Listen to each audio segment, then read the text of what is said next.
Hello বন্ধুরা, কি অবস্থা আমার সবচেয়ে পুরাতন বাজিগার পাখির জোড়াটির। দেখতেই পাচ্ছেন বন্ধুরা, আমার এই বাজিগার পাখিটি কিন্তু অনেক বেশি দক্ষ বাচ্চা খাওয়াতে। এখনও তার মধ্যে আমি 3টা বাচ্চা দিয়ে রেখেছি।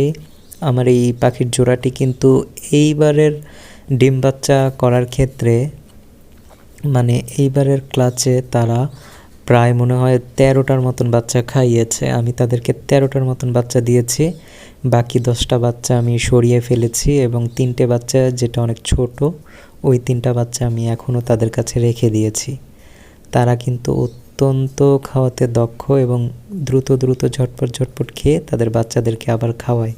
তাদের কাছ থেকে আমি বেশিরভাগ ডিম নেই না, শুধু তাদেরকে দিয়ে আমি বাচ্চা খাওয়াই, কারণ তারা আমার সবচেয়ে পুরাতন বাজিগার পাখি এবং তাদের ডিমের মধ্যে ব্লাড আসাটা একটু পার্সেন্টেজ কম আর কি।